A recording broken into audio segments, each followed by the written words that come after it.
Olá, meu amigo, minha amiga, muito obrigado por vocês estarem aqui no nosso Portal do José e você que está chegando agora e está se inscrevendo, seja bem-vindo. Aqui todos os dias nós fazemos análises sobre os principais acontecimentos do nosso país. E hoje foi um dia especialmente agitado na CPI da Covid. Eu vou tratar desse tema aqui no nosso papo de hoje e de outros assuntos muito importantes que se relacionam com essas investigações.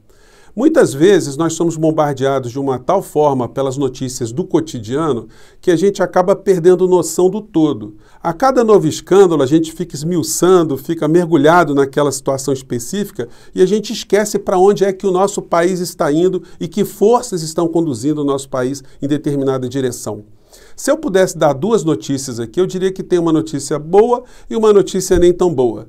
A notícia boa é que cada vez mais pessoas, cidadãos do nosso país estão percebendo o que está acontecendo na área da política, da economia, da saúde, quem são os responsáveis por esse morticínio que tem aqui no nosso país e cada vez mais pessoas vão tomando consciência da nossa necessidade de ter um impeachment, de ter um impedimento do presidente da República para a gente colocar o nosso país de volta a um rumo civilizatório.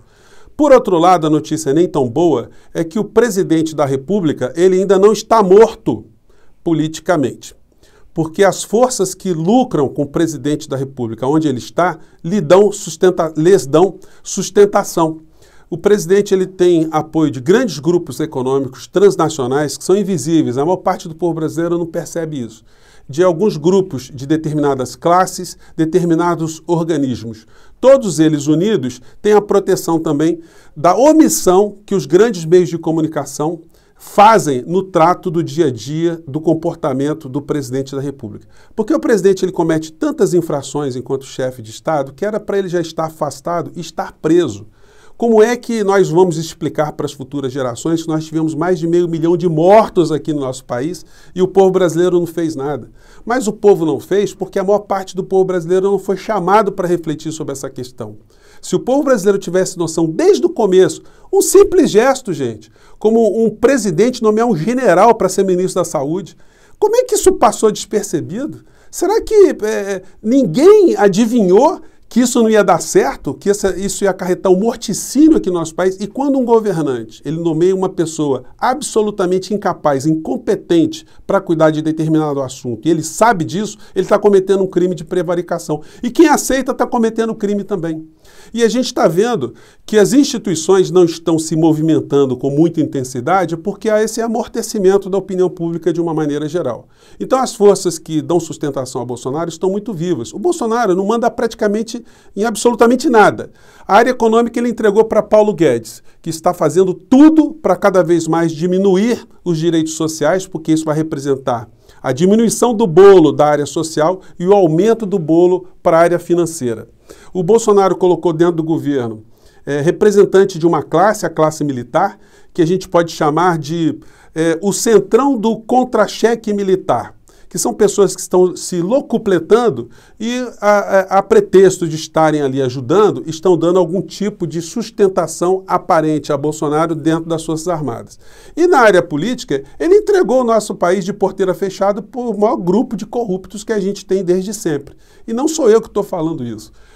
Quando a gente resgata aqui uma fala do general Heleno, vou pegar aqui, desde da parte de trás aqui, que ele já falava alguma coisa, deixa eu botar aqui no ponto. O general Heleno, ele cunhou uma frase, uma canção, né? Se gritar pega ladrão, não fica um, meu irmão. Quando é que ele falou isso? Quando o Arthur Lira, ele era o presidente da Comissão de Constituição e Justiça da Câmara, indicado pelo Eduardo Cunha, um dos mais corruptos presidentes de Câmara que a gente já teve em todos os tempos. Então, quando essa situação estava lidando, e vamos lembrar, né, quando o Lira foi indicado pelo Cunha para essa Comissão de Constituição e Justiça, foi uma comissão estratégica, porque todos os projetos de lei de todos os deputados passam pela mão da Comissão de Constituição e Justiça. Então, isso faz com que esse parlamentar ele consiga ter uma interlocução com todo o parlamento. Porque todos os deputados têm que falar com ele. E ele passa a ser o senhor dos projetos que vão seguir em frente ou dos projetos que vão ser vetados. Evidentemente, o Lira, junto com o Cunha, fizeram uma grande base, organizaram aquilo que a gente pode chamar de centrão. Evidentemente, tem outros personagens também que apareceram, como Ricardo Barros, que virou ministro da Saúde e que é uma espécie de outra perna desse centrão.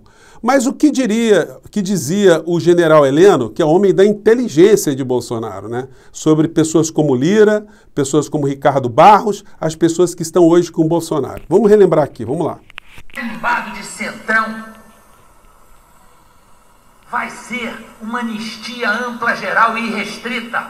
Valendo aí, presidente. Tá olhando? Eu gravou o vídeo? Olá, Ângela. Olá, Álvaro. Jair Bolsonaro. Estou com o lado aqui do maridão, do pai. Um grande abraço a vocês dois. Tamo junto aí, valeu. São grandes fãs. Toda hora me pediam isso. Valeu, aqui, valeu. Um abraço aí. Vai ser um indulto de todos que estão envolvidos na Lava Jato e em todos os processos aí. Vai sair todo mundo 0 a 0. Tamo junto. Não tenham dúvida disso. Vamos escalar as pessoas certas. Tamo junto. Mas eles têm um ponto fundamental, que eles podem começar e terminar a sua inserção televisiva com uma musiquinha sensacional. Eu vou pela primeira vez na minha vida cantar no microfone alguma coisa que não seja um hino pátrio, né? A musiquinha para começar e terminar a inserção televisiva do Centrão é: se gritar, pega Centrão, não fica um, meu irmão. Se gritar, pega Centrão, não fica um, meu irmão. Se gritar, pega Centrão, não fica um, meu irmão. Se gritar, pega Centrão, não fica um, meu irmão. Se gritar, pega Centrão, não fica um, meu irmão. Se gritar, pega Centrão, não fica um, meu irmão. Se gritar. Então, o general ele tem procurado esquecer essa passagem e desdizer aquilo que ele disse e o que todo mundo sabe. E quando a gente vê a influência do Centrão dentro da máquina pública, a gente vê que o general estava certo e que o general simplesmente está testando com quem é que o governo está hoje. Do mesmo modo que o Bolsonaro ele é sustentado por alguns grupos, e a gente vai vendo a confirmação disso em atos concretos, e eu posso mostrar isso aqui para vocês, o jornal Valor Econômico. Quando a gente tem a mesma notícia com menor destaque, a gente vê essa informação aqui, que é a Petrobras. Porque quando eles vendem ações, não são só ações que eles estão vendendo. Quando eles vendem todas as ações, eles estão vendendo também o patrimônio físico, a preço de banana, que está subdimensionado, está subavaliado. E quem é que ajudou a fazer essa transação, gente? Vários bancos. Hoje a BR é avaliada em bolsa em 31 bilhões de reais.